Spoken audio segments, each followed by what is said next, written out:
No matter where your business is today or where you want to take it, you'll get there faster and more profitably with an operating system. Welcome to TeamOS, your guide to starting, growing, and optimizing a real estate team. Here's your host, Ethan Butte. For insights into starting, growing, and optimizing a real estate team, we're talking with Daniel Dixon, owner and CEO of the Dixon Group. A couple of fun facts before we get going. He's also the owner and CEO of First Step Home Loans and the operating principal of Keller Williams Denver Southeast. And he's on a mission to empower people of color to earn more, learn more, and truly build wealth as a host of the Color of Money podcast. Daniel, thank you for talking TeamOS today. Yeah, my pleasure, Ethan. I'm glad to be here and just pour into our community. Yeah, and you really do. I have a set of things I'd love to talk with you about, including your work with Big Brothers Big Sisters, which is going on a dozen years already, and a number of other things you're involved in. But I want to kick this off where we always start, which is a must-have characteristic of a high-performing team. When I offer that to you, what comes to mind, Daniel?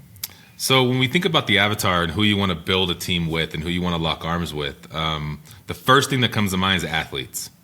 What we look for and what we're trying to build with our culture of our organization is people that have been through some adversity. They understand what it's like to get knocked down. They may or may not have a chip on their shoulder that want to actually go prove other people wrong and grind. We're in a unique market right now where we've got to grind, we've got to work for everything that we do. And a lot of folks that didn't understand sports and playing sports and grinding, or it can be competitive dance. I don't care what it is, but something that you had to prepare for, you had to potentially be let down and work harder towards. And we've seen those agents completely flourish inside of our organizations. Yeah, adversity, the ability to pick yourself back up, the idea that that's just part of the process. It's not some consequential failure. It may be a failure in the moment, but we have to keep moving no matter what. For folks who are listening and not watching, we put these up in full at YouTube. It's just youtube.com/@realestateteamos. Over Daniel's shoulder, both of his shoulders. One is an image of Mike Tyson. The other is an image of Jerry Rice and Joe Montana. Daniel, I'd love for you to speak to either or both of those in the context of locking arms, moving forward, and preparing to pick yourself and or pick the other person up in the face of adversity. Yeah, I think the first one we're going to start with is Mike Tyson, because we all have a plan until we get punched in the face. And I think as real estate agents right now in 2023, we've gotten punched in our face a lot this year. So your business plans, your intentions, all of those things are having to be readjusted and pivoted throughout the year. And just I love understanding what greatness looks like. Studying Jerry Rice, studying Joe Montana. Kobe's another person right above my head that's a big, having the Mamba mentality and just striving to continue for greatness. We're in an industry that is okay with a lot of people that are okay with being okay. And it's just a constant reminder that none of these people on my wall were okay with being okay. They wanted eliteness, they wanted greatness, and they put forth the work, the effort, the energy, the determination, the focus, the sacrifice, all of the things to be the best at what they do. And I really hope that we can get more individuals like this in real estate. Yeah, when I think about Kobe Bryant in particular, that was not as recognizable. Oh yeah, I see it now. I see the 24 in his jersey. Okay, good. In any case, when I think about someone like him and the stories that I've heard, and I read one of Tim Grover's books, of course, which is Relentless. In part the Kobe Bryant story, or at least looks behind the curtain of what it takes to be truly excellent.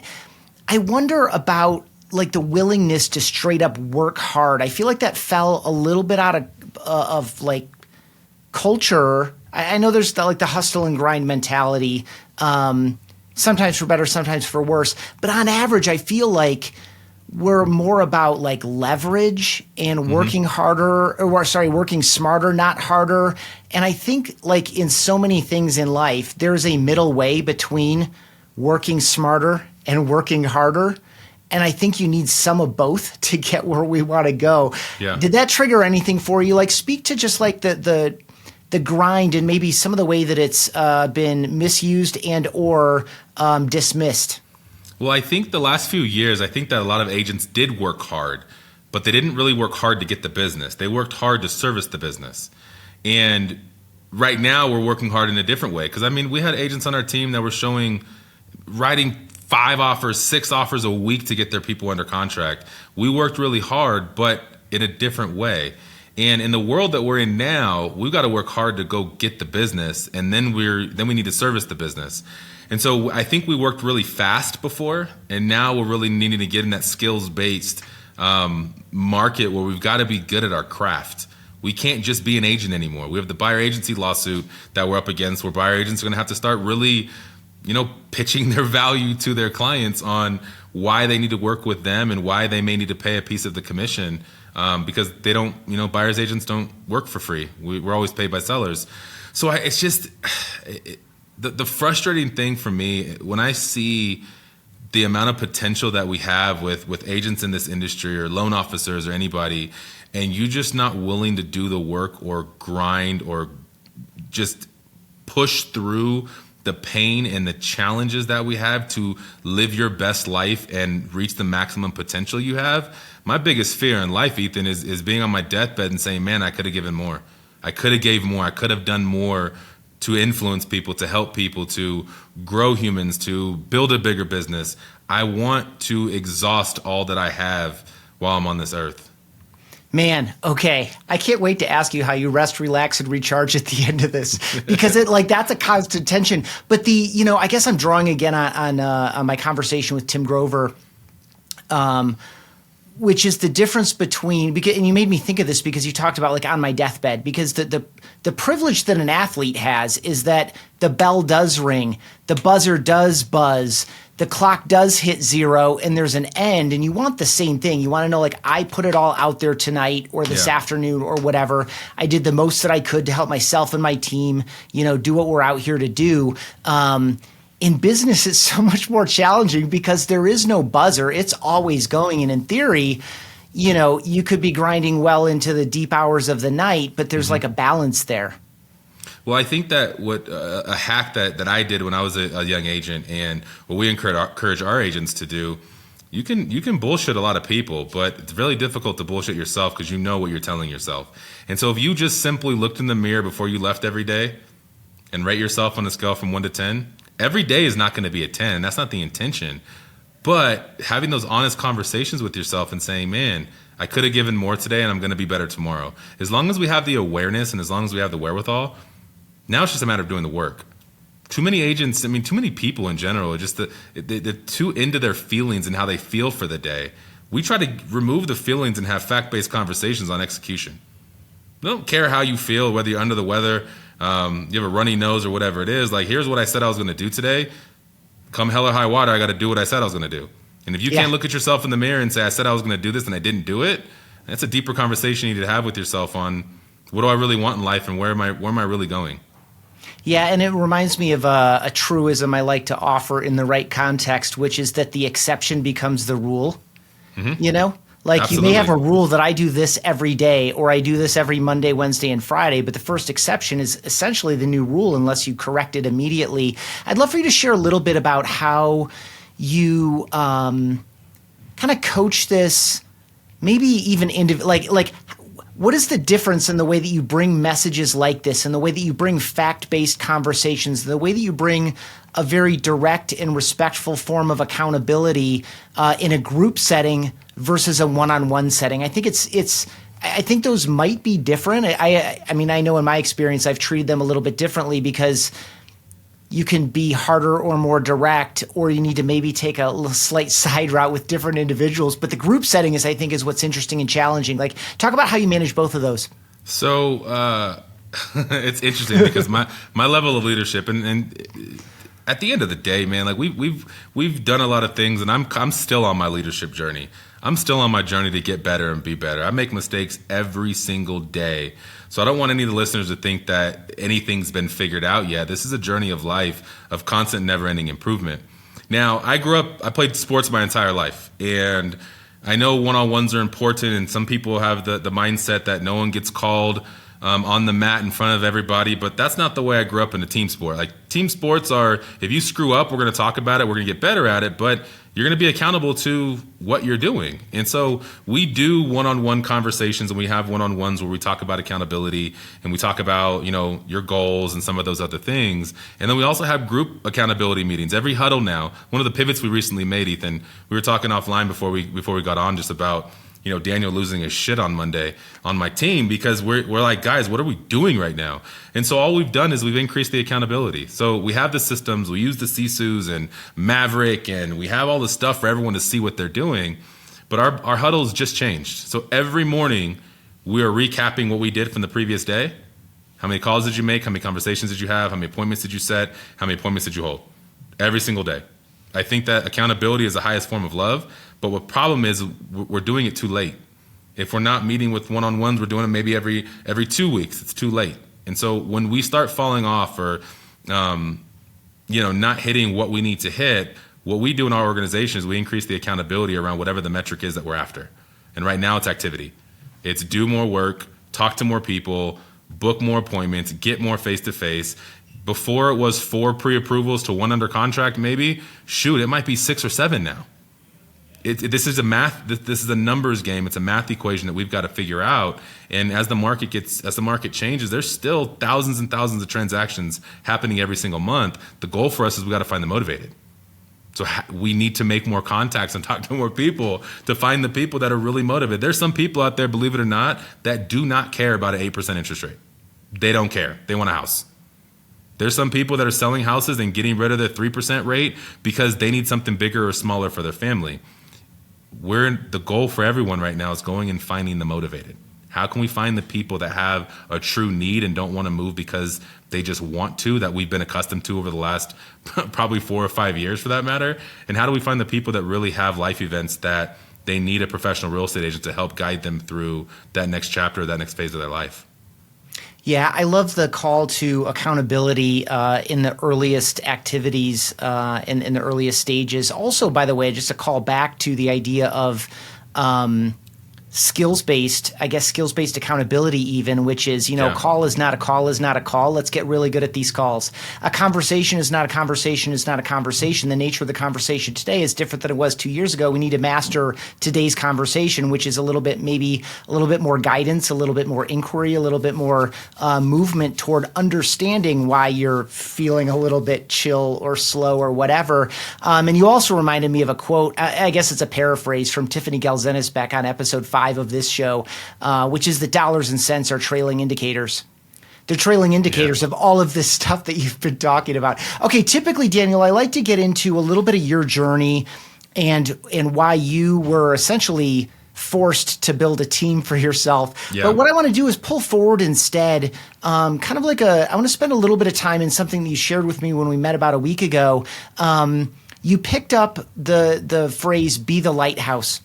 Yeah. And it was immediately resonant with you. And you said it was pretty impactful and I feel like we've already gotten some hints and some flavor of what's going on with you related to that, given the season that we're in. But I'd love for you to kind of walk that out. Where did you pick that up? Why did it connect with you? And maybe how did you spin on it a little bit mentally before you turned it into some action or some conversation? Yeah, this is kind of my thing now. I was at a RiseCon event in Vegas, and I was listening to John Cheplak speak. And one of the things he said, he's like, "Are you the lighthouse for agents?" And for me, I went, "Oh my God!" Like when you think about a lighthouse, it's a lot of times for these ships to understand where land is. And so when we think about this and we think about agents right now, the agents inside the brokerage that we have, the agents on our team, agents that we're recruiting, everybody, it feels like everyone's lost at sea and they're just confused. They don't know where the true north is. They don't know where land is. And so our new saying, taking it from John, is, man, we've got to be the lighthouse for agents. We've got to be their direction. Come with us, come lock arms with us. Use the systems, use the tools, use the knowledge, use the experience, help get you out of the storm, dust you off, and then get you focused on the next place that we're going. And I think one of the unique things about owning a brokerage is the way that I help and guide those agents on the brokerage side is vastly different than the way I coach and train my agents for the Dixon Group. And so one common theme right now is people do not have clarity. We're in goal setting season right now. How do you set your goals for next year? No one knows what's going to happen. Are we going to have 7 and 8% rates all year? Are we going to look at increasing our business as we've done 20, 25% year in and year out? Like, how do we understand what's happening as we get into next year? And then are we with the brokerage? Are we with the team? Are we with the circle of people that can help guide us out of this and then help build a bigger business once things turn? And so just that's what I love about these events, Ethan. Like, you go to these events and sometimes you take crazy copious notes and other times you have 1, 2, 3 nuggets that you get. And like, that was an aha for me. That is the thing that I'm teaching my leaders now. We need to be the lighthouse for agents. We need to help guide them through this pain and through the challenge we're in this industry, in this season, and then help them understand you've got an advocate. We're on your team. We're on your side. Let's get through this together, and let's not just have a brokerage full of a bunch of individual agents. Let's not have a team that's a crab in a bucket type of mentality where everyone's just trying to succeed. Let's all lock arms together. Let's find our tribe, and then let's say, hey, let's go do this together so we can all win.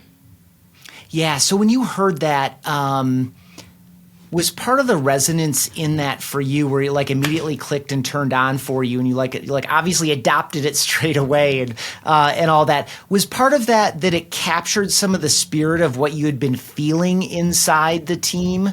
And so like the imagery just immediately came true because it maybe reminded you of conversations or the tone of a meeting or this kind of thing, increasingly over the past few months?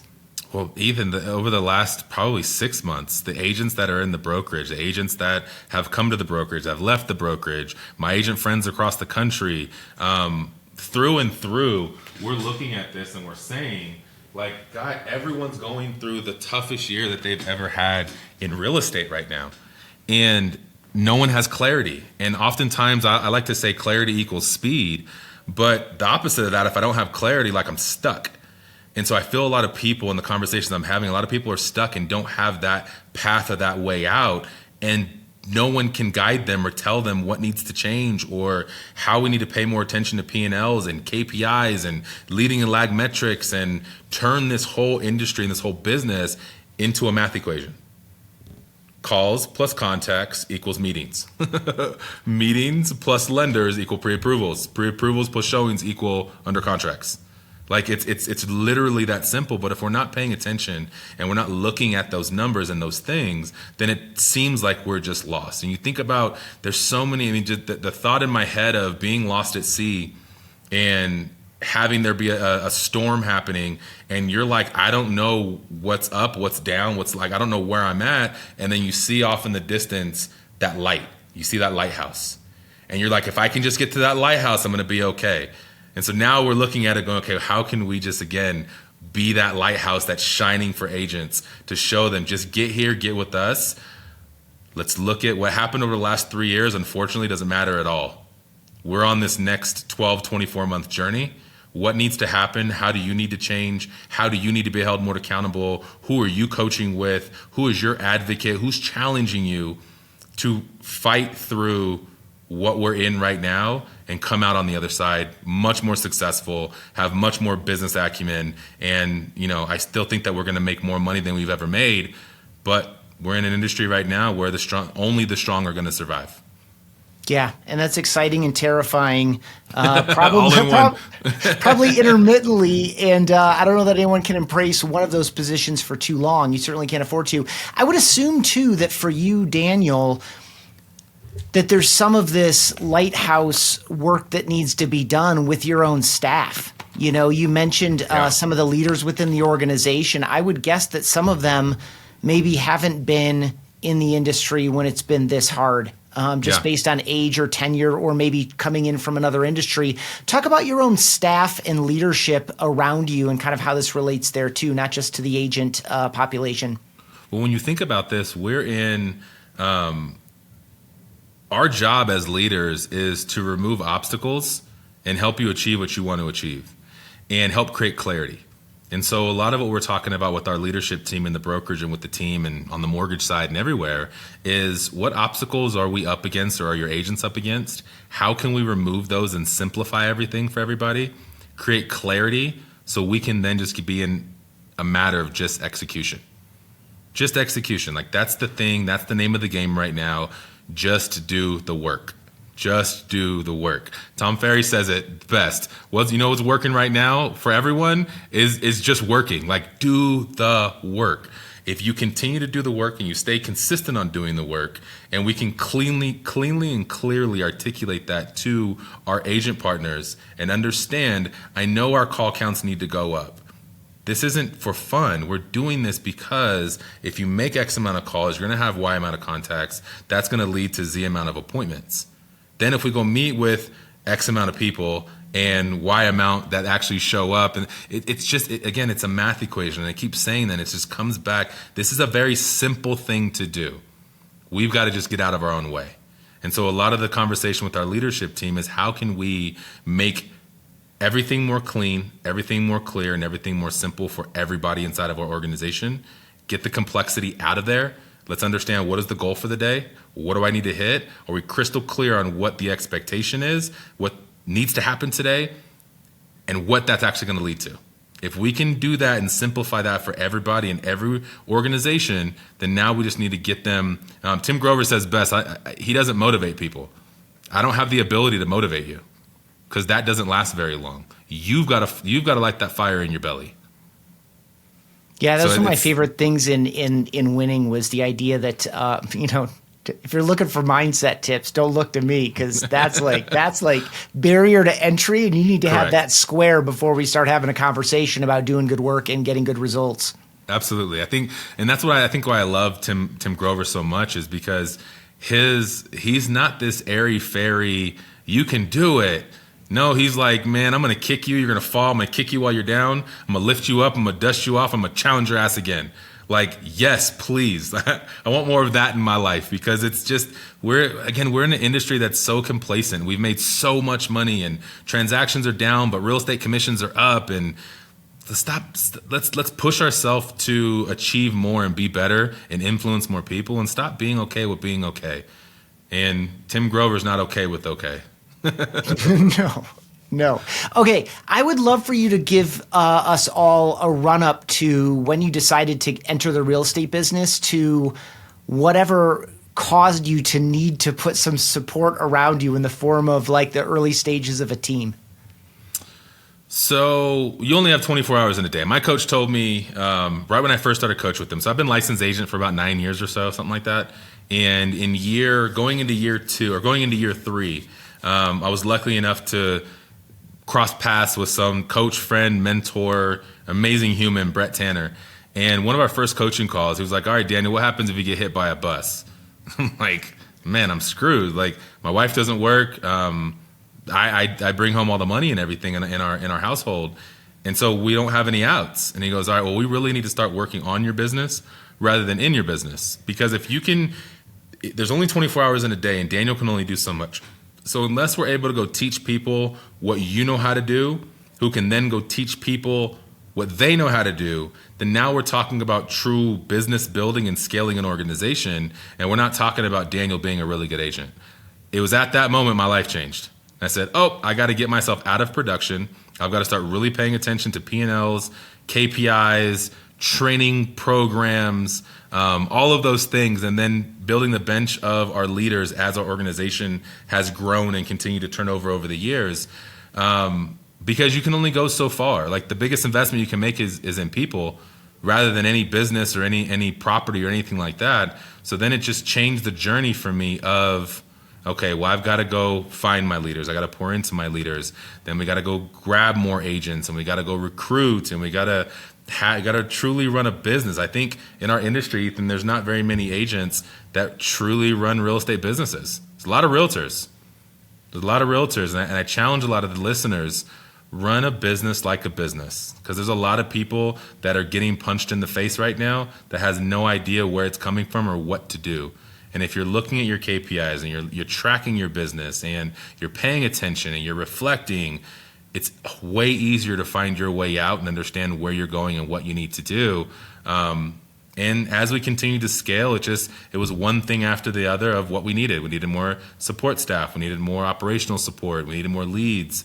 We needed more training. There's always something that we're lacking or that we need to tighten up and get better on this journey that we've grown over the last couple years.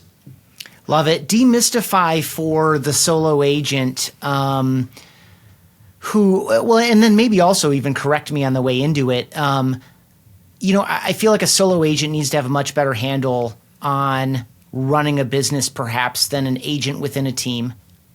Yeah. Less, maybe.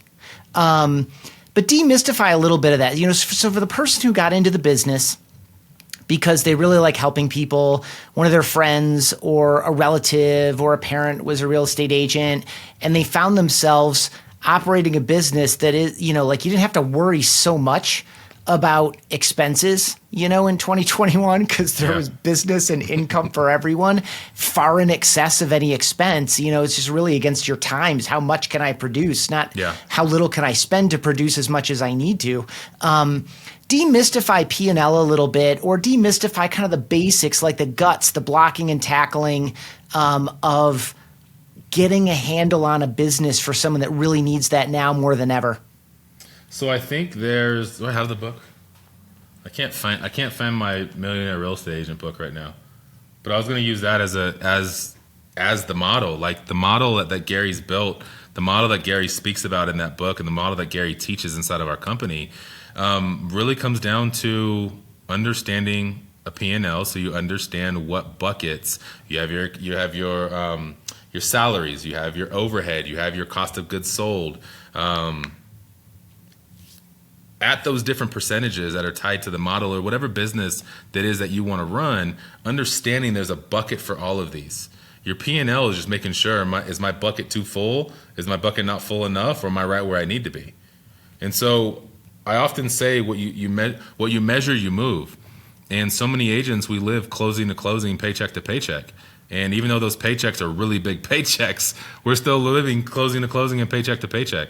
And so when you start understanding and looking at how much money is going in my account, how much money is going out of my account, how much money do I have for taxes, how much money do I have for expenses, and you start looking at it and paying attention to it. I'm not a finance guy at all. I mean, when Brett made me start first looking at P&Ls, it was like pulling teeth. I just didn't even want to look at it because I didn't really understand what it meant and how all these things connect. And it's way more simple than you think, because it's just simply what categories and what buckets do these expenses fall in? How much am I really spending?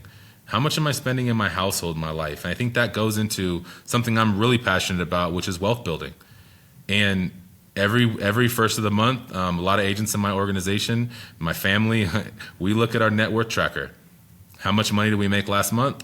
How many did we buy any more assets? What are our assets worth? How many liabilities do we have? And what happened to our net worth? Did it go up? Did it go down? And when you start measuring it, you start gamifying it, and you start putting more intention behind showing up to work every day, spending less money. And I'm not frugal, Ethan. I spend a lot of money. I love my Vegas trips. I'm naturally a risk taker, so I love gambling. But it all needs to be in check if we understand what the math looks like and what buckets are too full, what buckets are overflowing, we need to make changes on. And if you're looking at it and you're monitoring it closely, once a month, it's really not that difficult. But when you're doing that, you start transitioning, your brain starts thinking differently. I know one of the things we're going to talk about is ancillaries. And one of the reasons we were able to start building ancillaries is because I was looking at the math. And I'm like, the math, I want to make more money, but I don't sell houses anymore. So I either need to go double my head count and sell a bunch more houses, or increase the amount of revenue per transaction that we can generate. But again, those are business owner conversations, and you're getting out of being that self-employed agent and really transitioning on the other side of that cash flow quadrant and becoming a business owner. Yeah, really well done. Thank you so much for that. And to the first part of that, just for my own ignorance, do you feel like there's obviously because you brought it to the household, like every household should be paying attention to this stuff too. Yeah. It's a different form of a similar thing, but just specifically in terms of income and outflow, do you feel like there is a little bit more responsibility on a solo agent, say inside a brokerage, than an agent inside a team? Yeah. Because a lot of those specific expenses are kind of wrapped probably in the difference in the split, and it's kind of organized for you, and you don't have to pay as much attention?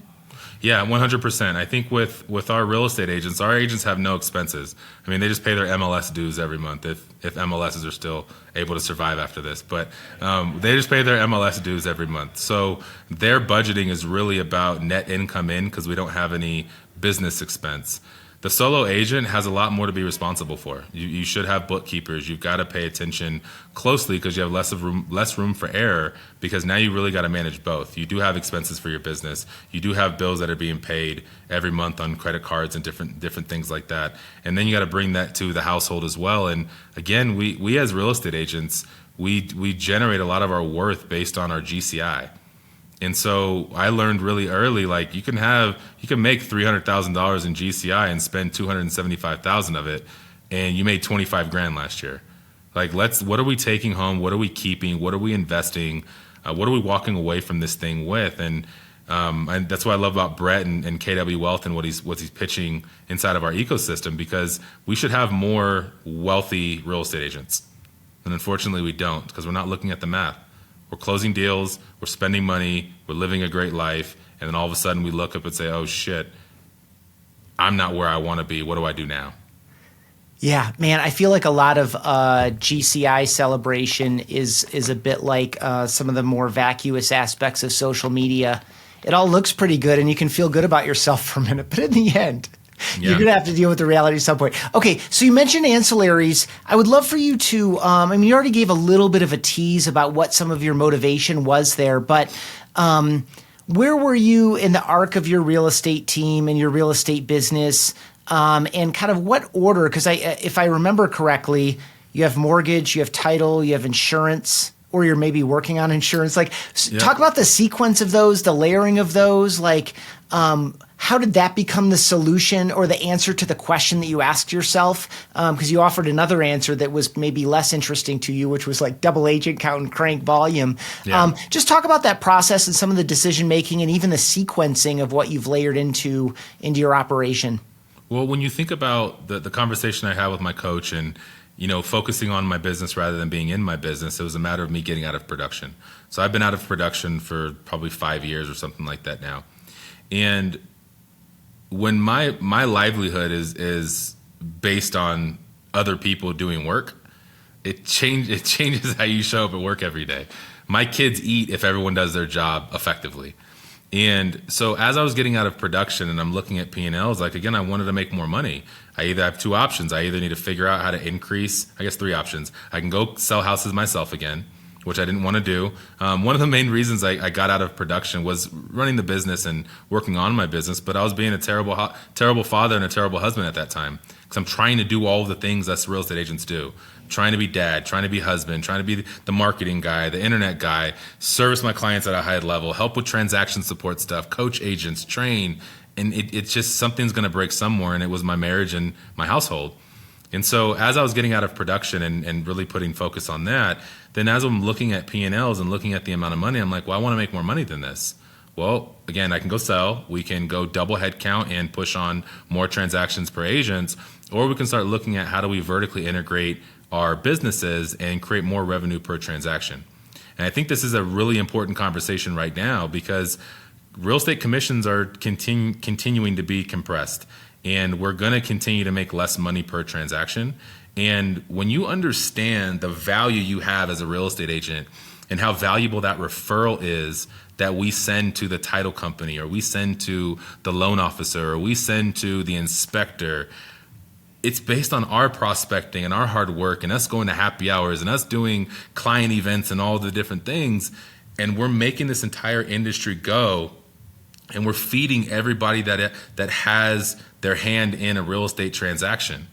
And so when we're looking at that, we pay a lot of money for internet lead generation. That's our background. That's what we do at a high level. And so lead costs are not going down. Everything is continuing to go up in cost. So the only option, the only way out was, how can we monetize more of this? We built a mortgage company with the real estate hat on because of the failures that we were having from the mortgage lender that we were working with and the lack of being able to service my agents at a really high level as we continue to grow agent count. So then it was just like, F it, I'll go do it myself. And that was a humbling experience, to say the least. Like, TRID is a real thing. I used to say that our first year I was going on an apology tour because we were missing almost every single closing, because you don't know what you don't know, and we're going through it.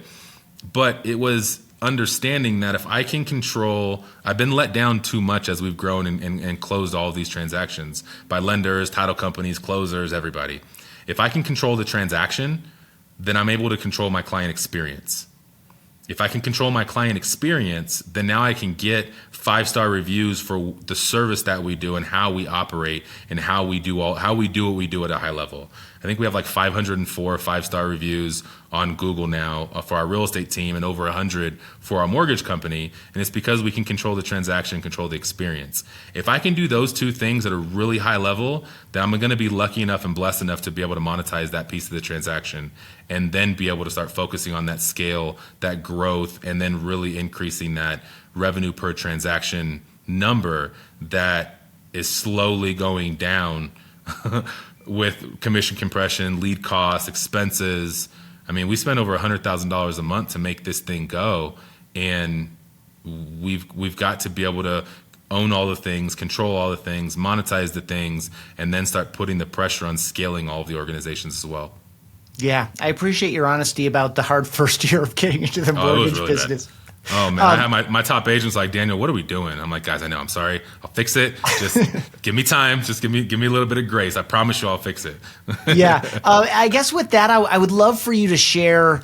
I assume we have a ton more real estate listeners than mortgage, although I know that we have both. What do you wish more real estate agents knew or understood about mortgage loan officers in the loan process? And or what do you wish more mortgage loan officers knew or understood about real estate agents and the buying and selling journey? Because they both understand their piece of it from probably anyone who's done it for some amount of time, probably understand it really, really well. And they think they know because they know what they need from the other person and where those journeys intersect. But I think there are probably some fundamentals that you could maybe shed some light on, having been on both sides of that challenge and opportunity. Man, Ethan, this is the crazy part about real estate agents and mortgage lenders is it's like oil and water. They have to work together, but they do not understand what each other do. It is crazy.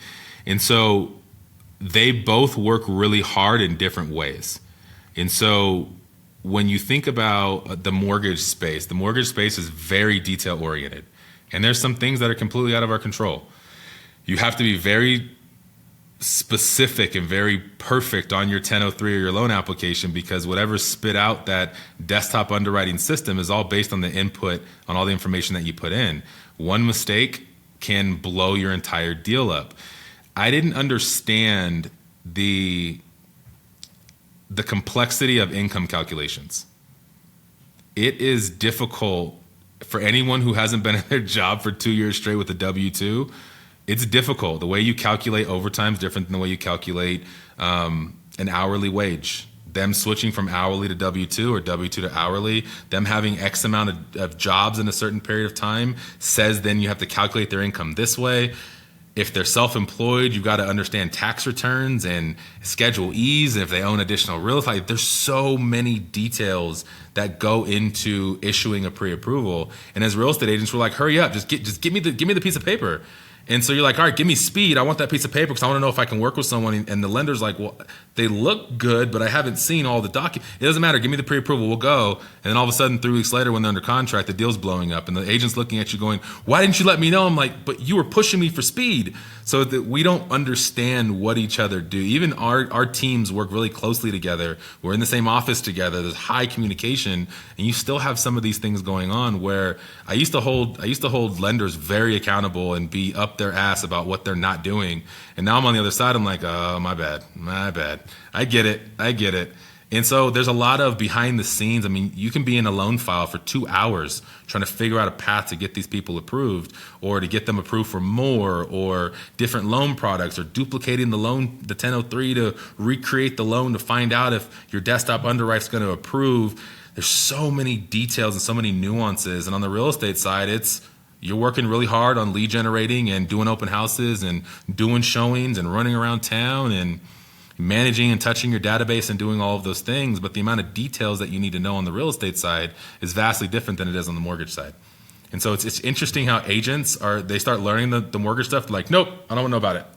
I'm like, no, you should know about it. This is debt to income ratio changing by 0.1%. Maybe the difference on whether or not your loan gets approved. Not because I didn't know what I was doing, but because desktop underwrite is God. And the desktop underwriter will tell, the automated system will tell you whether or not you have an approval. You can't just eyeball it. You've got to run it through the system, and then you got to go prove all of those details to an underwriter. So they're different. I wish they knew each other more. I think our industry would move a lot better. And a lot of loan officers, they're closing multiple loans per month. So if one falls out or they made a mistake, it's not the end of the world. Where a lot of agents, you're only closing 4 or 5 houses a year. This is your livelihood, and you make so much money on one transaction. Agents are making oftentimes 2-3 times more than a loan officer will on one transaction. So the agent cares. I wouldn't say the agent cares more. It's just they're just different. They're very, very different in an industry where they have to work so closely together. Yeah, I feel like whenever one of your agents or LOs decides that it's time to move on, they've left with a unique value add. I can't imagine anyone turning away saying, I don't want to know about that. Like I immediately think about how much better like an open-ended discovery consult would be if I understood the mortgage process 15% better. I'd just be so much more valuable to my potential buyers or sellers. And you'd also understand when there's turbulence in your transaction or turbulence in your loan. You can't always point the finger at somebody. Sometimes things just happen. Sometimes DU does updates, and when you go try to rerun nothing changed with your loan, and you rerun DU later and it doesn't like it. It wants more assets. And you're like, what happened? Nothing. Well, it just wants more assets now. And so it just kind of is. And I think when you understand the other side of the house, then you're like, okay, I get it. Now let's problem solve on how we can get this done. And let me not just be pissed off at my loan officer because I think they're lazy or they didn't pay attention or they should have known better, you know? Yeah. And it's interesting, too. I think a lot, because you mentioned client experience before, I think so much about our own lived experience bleeds through into the client experience. It's not just about sequencing things and doing things the right way. How we show up, especially in those human-to-human moments, makes a big difference. And so if we're kind of cranked a little bit, we don't have empathy or understanding or patience for other people, or for whatever kind of risk assessment algorithm gave you a different result 5 minutes after you did it the first time. Anyway, how would you, now that you're kind of in a variety of these businesses alongside, and I love the language of, if I can't do this, or I could do this, but I think I've chosen to generate more revenue from each transaction. I think that's a really interesting, specific thing that you've identified for going this ancillary route. Now, a few years into it? Yeah. I think we're 4 years now. How would you advise someone who's been curious about this, but a little bit on the sidelines, who is this for or who isn't this for? Is mortgage the first right step? With a little bit of distance, and or maybe think of a couple conversations with friends or peers of yours who've been like, dude, should I be doing this? What do you think about that? I think title is the first place to go because it's easy. It's easy, more simplistic. You don't have as many details. Servicing clients in the mortgage space is really difficult. And so the reason we wanted to go start our own company and go build it on our own is because I wanted full ownership on the success or failure of what we do.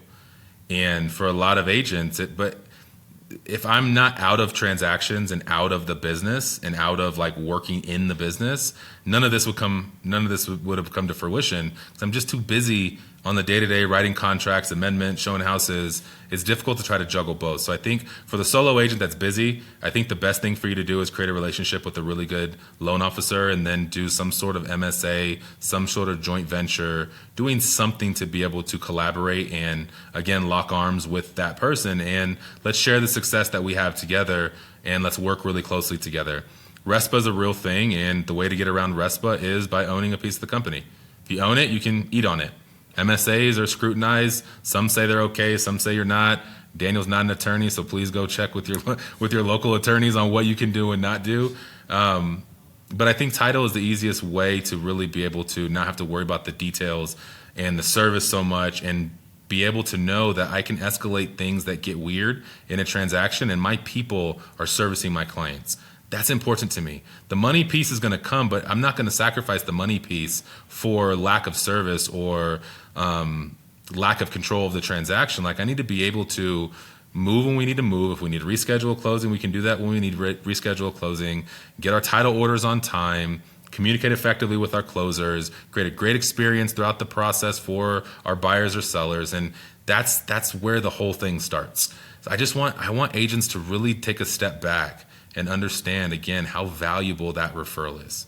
You going to Top Golf once a quarter, your referral is a lot more valuable than that. And it's not all about money, but the vendors that we work with, I'm like, what are you doing to help my business grow? I don't just want money. We could have done MSA. I don't want that. What are you doing to help us scale, help us grow, help us recruit? Are you really a partner, or are you just a vendor? And I think that's a really real conversation that more agents should have with their vendors. Like, if you're just a vendor, that's cool too. We have some of those.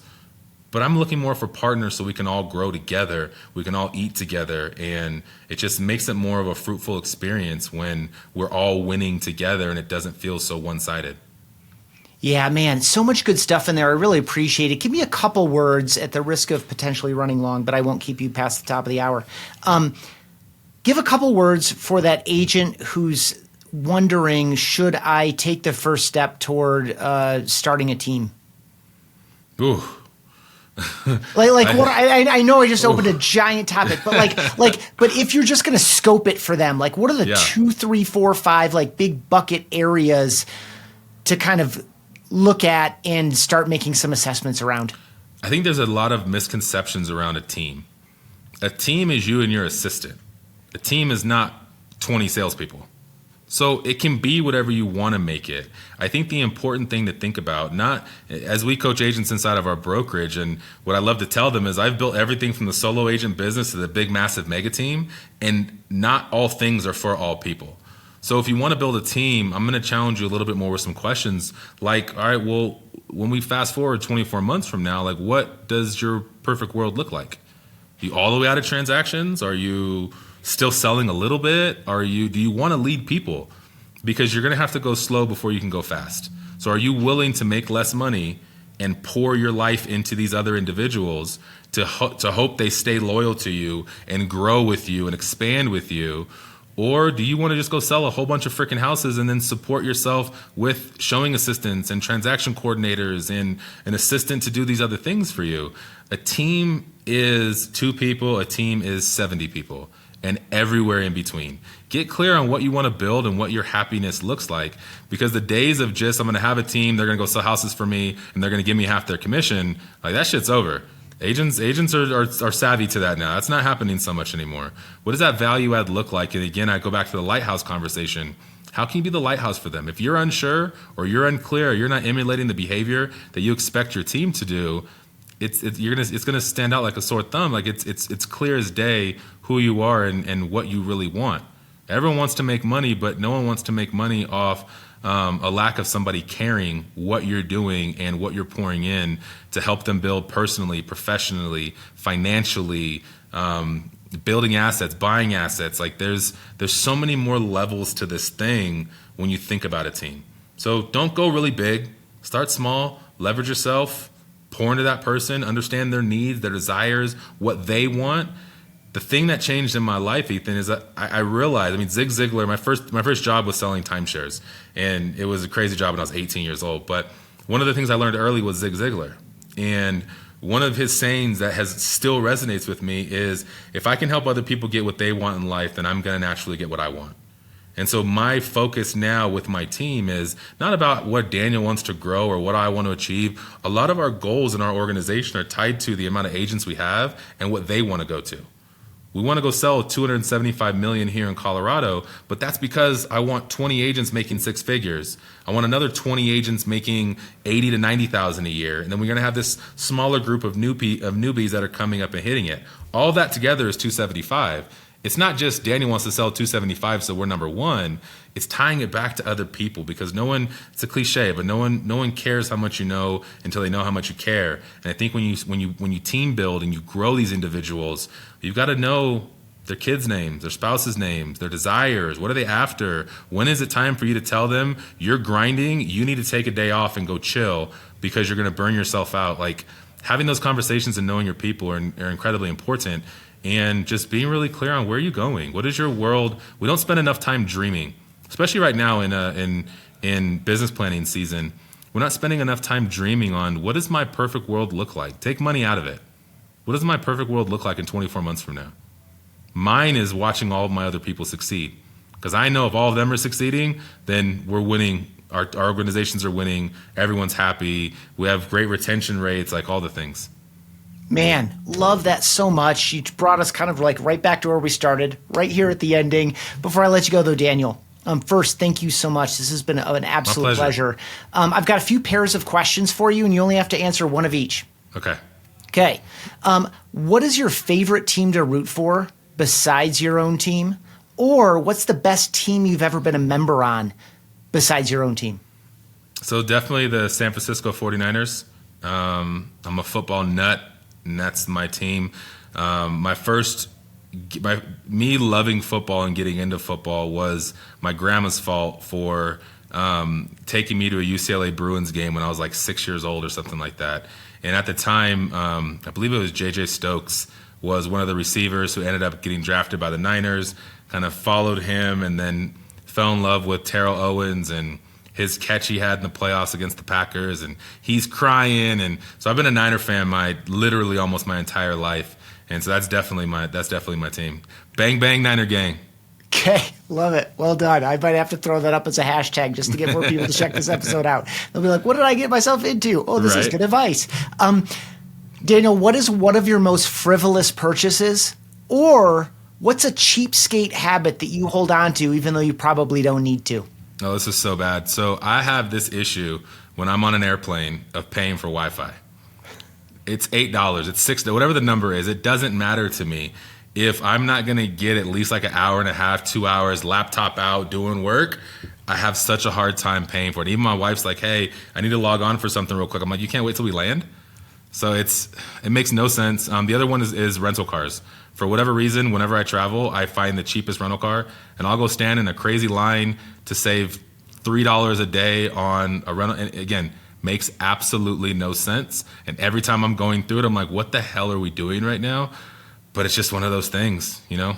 Yeah, totally. It's funny when you made me think about how much time I spend scrutinizing decisions where the difference is, $12, $15, $30. And like I'll drop 300 on something else without thinking about it. It's so irrational. I'm with you though, by the way. I can't spend money on airplane Wi-Fi. I just take books.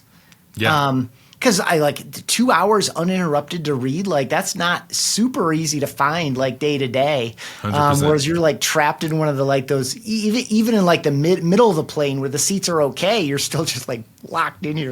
I like to read, and it's paid for. Last question for you: what does it look like for you to continue learning, growing, and developing, or what does it look like for you to rest, relax, and recharge? So I'll answer both. I think both are really important. I invest over $100,000 a year in coaching, training, events, different things, because I truly believe that I'm only a tenth of the way of where I want to be. I want to build $1 billion business, and we do about 150 million or so per year. And so I've got to continue to learn from the people that are doing it bigger and better for me. I've got to not be willing to think that I've got it all figured out, and be willing to go get out of my city, go learn from different people that are doing different things. I pay a lot of money for coaching and masterminds and groups and a lot of these things to be able to understand that this is an investment in myself and my future. It's not an expense that we pay. And even as we did all of our expense cutting, one thing that was never on the table was our coaching and training. And then what was the second piece? Resting and relaxing? Yeah. So I own a real estate brokerage of I think we have 105 agents. We have a real estate team with about 32 agents. Our mortgage company, I think, has 6 or 7 people in it. I have 3 young kids, 12, 10, and 5.